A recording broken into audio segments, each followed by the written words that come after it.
It's starting to feel like summer. And if you're like me, one of the most common things I hear is now people are out and about and wanting to golf and asking if you can be a part of their event. Can you sponsor that rodeo? Can you sponsor that golf event? Can you sponsor that outing? Whatever it might be. And your automatic response might be to say, yes, I want to be able to support my clients or those that are my friends. But before you say yes, I want to give you the three things that are most important that you should consider and make sure that you take that pause before you just automatically say yes. And why that's so important is because if you just pause and do these three things, you're going to be in much more of a position to negotiate and be strategic and see the value and return on your investment.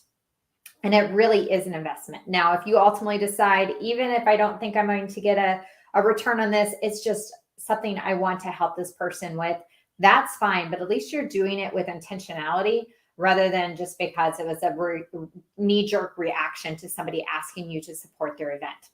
So let's talk about the three things that you should do. Number one is to think about your goal. When somebody asks you to sponsor something, what is your goal from that sponsorship if you say yes?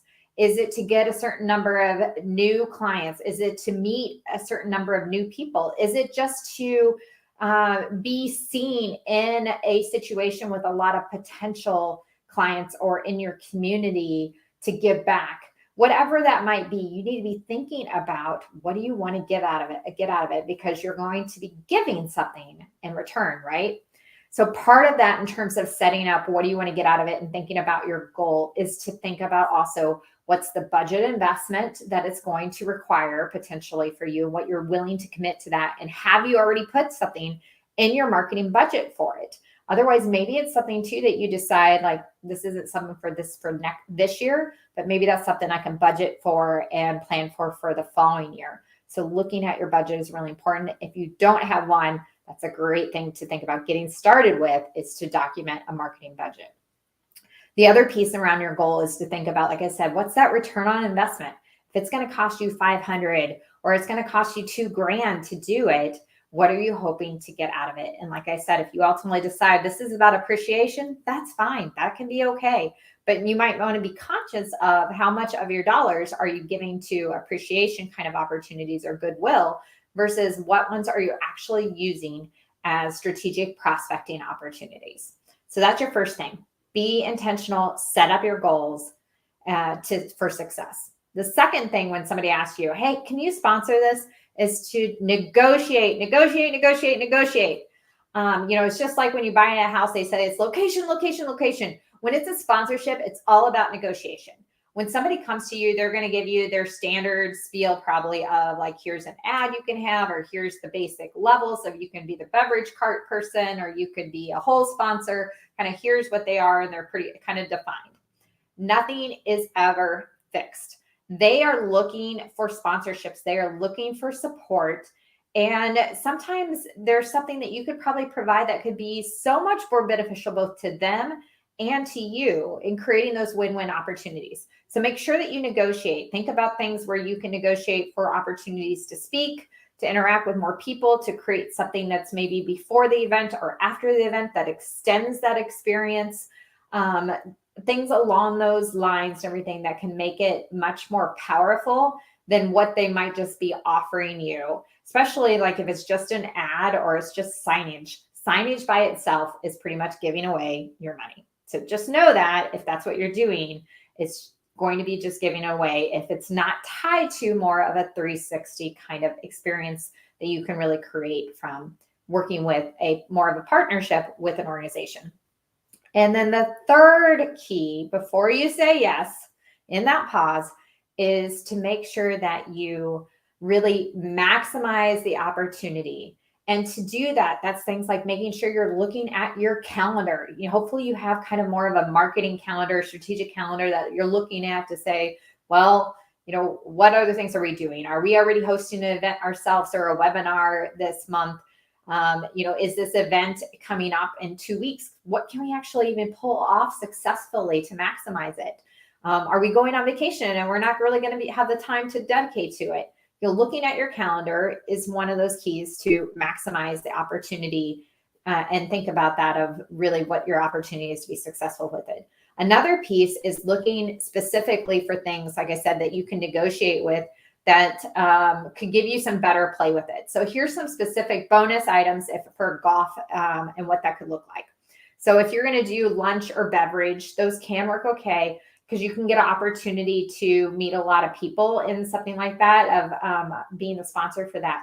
But, you could negotiate for an opportunity to speak, like if it's a lunch that you're going to have 2 minutes to talk to the audience. It could be to also ask for like social media, like are they going to put you on their website as they're putting invites out or promoting it maybe on Facebook? Are they going to do some promotional posts to recognize you as a sponsor? What else could you be adding or talking about that maybe it doesn't even cost them any dollars, but just gets you some additional exposure as well.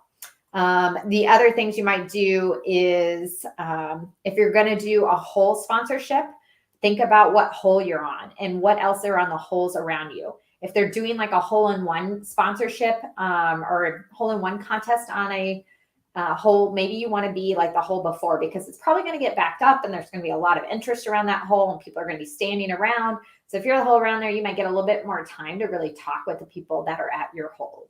Or, obviously hole 9 is a good one because people are making the turn. Everybody's coming through there. You get a great opportunity to connect with people there too.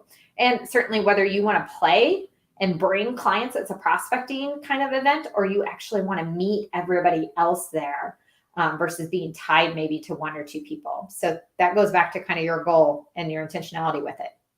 A couple other things that you can do specifically for golf is consider a giveaway, a competition, or a game at your hole. So even if they already have some things in place, they may or may not, you could suggest something like a longest marshmallow drive, spin the wheel and win a prize, win a round of golf on me, or booze is always a fan or a golfer favorite. If you have a gift basket or something there, they might be doing something later in some prize raffles. But if you can do something at your hole, you can make it kind of fun, and you can also then start to gather information from people, like having them write down their contact information to enter in for like the longest marshmallow drive.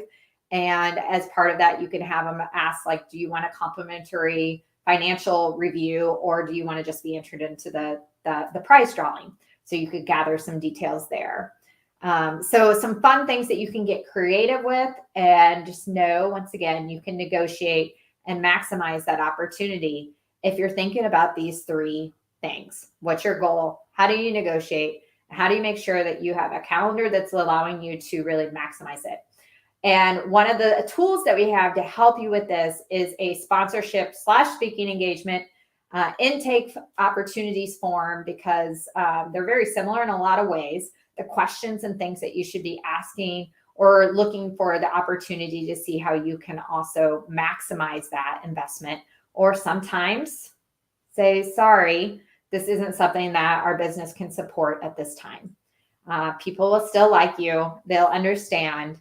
Or like I said, you might just say, hey, that's something we want to revisit next year, but we didn't budget for that kind of opportunity right now, but we'd love to explore with you in the future. So if you're interested in that sponsorship intake opportunity form that can help you as you're getting asked to support other organizations, put your information in the chat or send me a DM, Jen the Playmaker, and we'll be sure to get that to you. And let us know if you have any questions or comments. Sometimes it's just a matter of not just taking what's emailed to you, but actually picking up the phone, having a conversation with the person that's putting on the event of what else are they most needing? What would be the biggest win for them right now? How can you best support them? And talking through some ideas, and you can come up with some really great ways that are a win-win for you and the organization that's looking for some support. So I hope that's helpful to you as we go into summer. Get out there. I hope there's lots of hole-in-ones and great times on the golf course or any other events that you might be sponsoring.